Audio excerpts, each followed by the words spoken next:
top-topnya ulama Mekah Madinah, padahal beliau orang Indonesia. Dan dimakamkan di Ma'la itu dekat makamnya Sayyidah Khadijah. Karena sangat dihormati. Nah, di antara sebab dihormati adalah ketika orang memahami syahid, maknanya pokoknya maktulal kafir. Syahid itu adalah orang yang kalau perang itu mati di medan perang. Itu Imam Nawawi merinci secara detail. Kalau dia perang supaya tujuannya mati saya cepat ke surga, berarti dia nuruti hadzun nafsi, ingin cepat ke surga. Tapi dia lupa bahwa dia dengan terbunuh pasukan Islam berkurang kekuatannya. Maka syarat perang yang benar adalah ya ingin menang. Di mana-mana perang ya lillahi kalimatillah, supaya kalimat Allah itu menang, jangan ingin kalah. Soal dia mati takdir, tapi jangan ingin mati. Wah, itu terus dikagumi. Ternyata memang, oh iya ya, kalau pasukan Islam 10, kafir 10, kita ingin syahid, berarti ya kalau orang ingin syahid kan terus mungkin perangnya tidak hati-hati, main ngawur saja terus kalah mati. Sudah apa, kalon satu kan, terkurangi satu kan. Nah kalau semuanya 10 punya niat gitu, nah itu Syekh Nawawi. Syekh Nawawi itu orang yang begitu gampang nerangkan Quran. Bahkan ketika orang Arab kesulitan ngartikan famathaluhu kamathalil kalbi intahmil ali yalhas atau tatrubuna yalhas. Orang tomak itu ibarat kayak anjing. Anjing itu kamu kasih makan ya tetap melet, menjulur-julurkan lidahnya, kamu ndak ya ndak. Imam Nawawi ditanya, ma wajusibbi, lalu wajah tasbihnya di mana? Beliau menjawab fit tomak. Jadi anjing punya dua sifat yang berlawanan. Di bab ilmu dipuji, nggak ada hewan yang mudah menerima ilmu kayak apa? Anjing. Sehingga Quran mengistilahkan wama alamtum minal jawarihi mukallibin. Hewan yang mudah diajari itu oleh Quran dibahasakan sudah menganjing. Karena anjing adalah hewan yang paling mudah apa? Diajarin. Itu diakui oleh Quran wama alamtum minal jawarihi mukallibin. Tapi dia punya sifat yang sangat buruk sekali, yaitu nggak pernah puas. Makanya ketika Bal'am bin Ba'ura, ada tokoh yang kedonyan ya, itu kalau diistilahkan Quran walakinnahu akhlada ilal ardi wattaba hawa famathaluhu kamathalil kalbi intahmil ali yalhas atau tatrukhu yalhas. Jadi anjing punya dua sifat yang berlawanan. Di bab ilmu dipuji karena paling mudah diajarin. Itu saya pernah ke Malaysia, diceritain sama polisi Malaysia. Anjing itu saking cerdasnya itu bisa deteksi CD palsu sama CD bajakan, asli sama bajakan. Itu kan gak kebayang. Kalau narkoba mungkin masih ada bau khusus ya, atau mesiu atau bom masih ada bau khusus. Ini enggak, anjing itu dilatih ngecek CD yang asli sama yang palsu. Wah itu kebablas itu pinternya itu. Itu harganya itu 1 miliar lebih, paling mahal. Jadi mungkin bisa deteksi ini dosen betul apa abal-abal itu bisa. Itu kiai betul apa kiai pesanan itu mungkin bisa. Itu saya punya kitab namanya Al-Hayawanul Kubro. Itu cerita prestasi-prestasi hewan. Itu yang berkuras-kuras sampai berjilid-jilid. Itu ya cerita anjing. Tidak ada hewan sebaik anjing. Di bab itu ya, di bab sampai ya tadi ada anjing yang sangat loyal sama majikannya. Loyalnya Masya Allah, sopannya Masya Allah. Anjing itu mbok lama berbakti sama sampean, nggak mau tidur di ruang tidurnya sampean, dia tetap tidur di luar. Corong Jawa nggak ngelama. Suatu saat si raja ini minum, wisata minum. Pas mau minum diterjang sama anjingnya sampai tumpah. Kecewanya raja ini itu karena selama ini anjingnya sopan sekali. Sekedar ganggu di ruangannya nggak pernah, malah ini mau minum minuman yang disukai diterjang anjingnya tumpah. Marah kan anjingnya di mana? Ternyata apa? Minuman itu anjing ini tahu kalau minuman itu beracun, diracuni oleh musuhnya. Itu saking hebatnya anjing sampai ketika ngawal rajanya itu tidak sekedar ada penjahat atau maling, bahkan trik-trik kayak minumannya diracun oleh orang lain itu anjingnya tahu. Sehingga pas mau diminum diterjang sampai terus supaya nggak keminum. Makanya Quran istilahkan anjing itu apa? Wa ma allamtum minal jawarihi mukallibin. Hewan piaraan yang kamu ajarin nanti sampai sepinter anjing. Makanya Ashabul Kahfi itu ketika ngajak anjing tadi Beliau-beliau tidur, anjing itu tidurnya bil wasit, wakal buhum basitun dzira'aihi bil wasit. Jadi dia tidur dalam posisi siaga. Loh coba, anjing itu nggak pernah sekolah. Karena dia posisi menjaga, tidurnya itu kayak siaga gini. Bukan ngorok madep ke atas terlentang, itu enggak.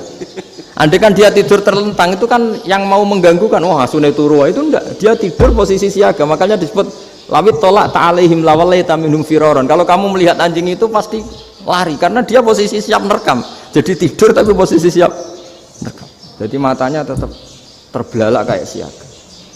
Padahal itu enggak diperintah, ya dia memang punya nalar untuk itu. Ini disebut wa ma 'allamtum minal jawarihi mukallibin. Dan dalam teori modern juga gitu. Tapi dalam hukum Islam yang dianut mazhab Syafi'i itu anjing tetap najis. Ya sudah najis ya najis, tapi ada mazhab lain yang mengatakan tidak najis. Tapi tidak usah ngurmat anjing, geger nanti kalau rektor kampus punya anjing. Tapi ilmu itu bagus untuk kelangenan kadang. Andai kan tidak ada mazhab Malik, maka kita kesulitan menceritakan Ashabul Kahfi yang hewan piaraannya itu anjing. Tapi misalnya anjing disucikan, kita juga nanti susah menjelaskan hadis Nabi malaikat itu tidak masuk rumah yang di situ ada apa? Anjing. Maka ilmu itu, makanya kata Imam Sa'roni, sebagian ilmu itu memang kelangenan, tapi nggak boleh jadi praktek. Tapi harus ada. Misalnya begini, contoh paling gampang. Api dalam mazhab Syafi'i kan alat pensuci hanya dua, air dan tanah. Ya saya ulang lagi, air dan tanah, yaitu tanah untuk mensucikan najis anjing. Imam Abu Hanifah menambahkan api. Mazhab Syafi'i itu agak kesulitan ketika ada batu bata dibikin dari tanah-tanah yang bercampur kotoran. Mazhab Syafi'i akan kesulitan karena di situ ada najis yang jadi materinya bata. Hukumnya gimana kalau nanti dipakai masjid? Tapi barokahnya ada beberapa mazhab. Abu Hanifah mengatakan dan api. Jadi apa tadi air, tanah, api. Alasannya masuk akal. Ketika usatul mukminin, orang-orang mukmin yang ahli maksiat itu sebelum masuk surga, kalau dia dosanya banyak itu dibakar dulu supaya suci. Emas itu untuk memisahkan dengan materi lain juga harus dibakar. Berarti api termasuk alat. Artinya gini, batu bata yang materinya dari tadi najis sekalipun, ini menjadi suci karena ngalami pembakaran. Tapi kata Imam Sa'roni, ilmu ini hanya sebagai ilmu. Jangan sampai kalau kamu mau wudhu gak ada air terus membakar diri lah, ini ribet kan. Jadi ilmu itu sebagian memang untuk kelangenan. Karena kita butuh. Andai kan tidak ada mazhab Abu Hanifah, maka kita akan kesulitan pakai bata. Yang kita tahu cara bikinnya kadang di tempat yang kotor, di tempat yang najis. Tapi karena ini ngalami dibakar, maka hukumnya suci menurut mazhab Abu Hanifah. Dan itu sering ulama itu sampai apa? Saya punya kitab fikih namanya Fardul Masail. Pengandaian ada masalah. Jadi masalah itu belum terjadi tapi diandaikan. Misalnya kayak di Texas. Bumi itu bulat bola. Texas itu kalau dibor itu pas Ka'bah. Lalu kiblatnya di mana? Bumi ini kan hanya rubuk-rubuk seperempat, yang ada arah itu seperempat. Tapi kalau Ka'bah itu sama Texas, atau Texas dengan Ka'bah itu lalu kiblatnya mana? Mau sudah bebas arah. Maka ilmu mengatakan, maro'ahu muslimuna hasanan fawa indahu hasanun. Kamu jangan nuruti ilmu hakikat, tapi nuruti mindset. Kalau mainstreamnya orang banyak seperti itu, mindsetnya orang sana, misalnya Ka'bah sana, ya ikut sana. Tapi ini tidak mewakili hakikat, karena kalau yang 380 derajat itu kan terus ribet. Makanya ini kesulitan di bab-bab fikih. Ya saya ulang lagi, kesulitan di bab-bab fikih. Makanya fikih itu selalu bicara, misalnya gini, ada orang sholat. Saya ulang lagi. Setelah salam pertama dia kentut, itu sholatnya batal apa enggak? Itu lama berdebat. Yang dikatakan rukun sholat itu salam pertama, sehingga orang kalau sudah salam pertama maka sudah keluar dari sholat. Maka kalau kentut gak apa-apa, wong yang keluar dari sholat itu salam pertama. Tapi lalu pertanyaannya, kenapa Nabi salam 2 kali? Lalu yang kedua gunanya apa? Ribet kan, partai ini kalah pasti kalau ditanya gitu. Tapi kalau ditanya dibalik, sholat itu satu ibadah yang dimulai dengan takbir, yang diakhiri dengan salam. Berarti salam pertama itu pengakhir apa nunggu salam kedua? Pertama, di semua ulama bilang salam pertama. Kalau salam pertama sudah pengakhir, berarti pembatalan setelah itu nggak punya efek, nggak punya akibat. Itu kan ribet. Debat fikih itu memang ribet. Fikih itu memang senam otak karena pertanyaannya mirip-mirip seperti itu. Nah, sampean milih mana? Milih salam pertama apa salam kedua? Pasti ulama milih salam pertama. Jadi anehnya fikih itu di situ. Misalnya orang mati, takbir itu berapa kali? 4 kali. Andai kan takbir 5 kali itu batal apa enggak? Satu ulama mengatakan 5 kali itu batal. Karena rukunnya sholat jenazah itu takbir 4 kali. Berhubung ini rukun, kalau nambahi ke 5, berarti menambahkan rukun. Kayak kamu sholat, rukuk 2 kali kan batal. Sujud 3 kali, batal. Karena menambahkan apa? Rukun. Berarti kalau takbir 5 kali, batal. Tapi pertanyaannya, takbir itu adalah wiridan biasa, sehingga kalau ditambahkan nggak punya akibat, batal. Jadi perdebatan ulama itu kadang ya lucu. Kayak kemarin Pak Haris pas pertama bertamu ke sini mau ngundang saya, tak ceritain. Dulu sholat jenazah itu pasti mayat di depan. Karena lazimnya sholat jenazah itu mayat di depan. Tapi mulai dulu ulama sudah berpendapat, andai kan jenazahnya di belakang pun tetap sah. Fa'innal janazah laisat bi imamin, karena jenazah itu tidak imam. Kenapa harus di depan? Oh, tidak imam kok harus di depan. Itu mulai dulu. Sehingga ketika Arab Saudi pernah mengalami tragedi, ada orang yang dibungkus kayak mayit, ternyata senjata. Setelah di dekat Ka'bah dipakai. Dulu tragedi tahun berapa itu? Pokoknya pernah ada tragedi itu. Semenjak itu Arab Saudi kalau ada orang mati tetap di kamar mayit, terus ada sholat jenazah. Padahal mayitnya di belakang yang jamaah. Jadi meskipun kita tidak akan bikin ajaran baru jenazah di belakang, ya tidak keren, kasihan kan, tetap biasanya di depan ya di depan. Tapi meskipun jenazah ini di depan, kita tetap berpendapat andai kan di belakang tetap sah, tapi nggak usah dipraktekkan. Nah, pentingnya ilmu ini begini, saya misalnya di Rembang, boleh nggak nyolati ghaib jenazah yang di Surabaya?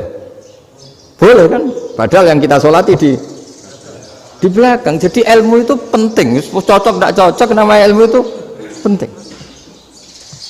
Terus ada gini lagi pertanyaan di fikih. Memang saya sengaja akan ngaji fikih. Kalau ngaji intelektualitas orang Muhammadiyah juara lah. Tapi ini ngaji fikih. Ada orang sarungnya itu pas sampai lutut. Kalau berdiri lututnya tertutup. Tapi nanti kalau ruko agak jengking lututnya terbuka. Itu batalnya nunggu ruko apa mulai takbir sudah batal? Padahal pasti nanti batal kalau ruko ini. Itu ada ulama yang mengatakan, ya batalnya nunggu ruko. Bagaimanapun terjadinya pembatalan waktu ruko. Ada ulama mengatakan, ya enggak, mulai awal sudah tidak sah itu, karena pasti ngalami batal. Nah, pertanyaan-pertanyaan seperti itu penting karena lalu Allah menilai apa? Ya nilai niatnya. Misalnya gini, kalau contoh itu mungkin Anda tidak tertarik, tapi contoh begini. Kita mau operasi jam 10 siang. Kita tahu kalau nanti 10 siang akan divonis medis harus makan karena mau berobat. Malamnya itu kalau kamu orang soleh, bayangkan kamu orang soleh. Kalau tidak orang soleh kan tidak punya komitmen.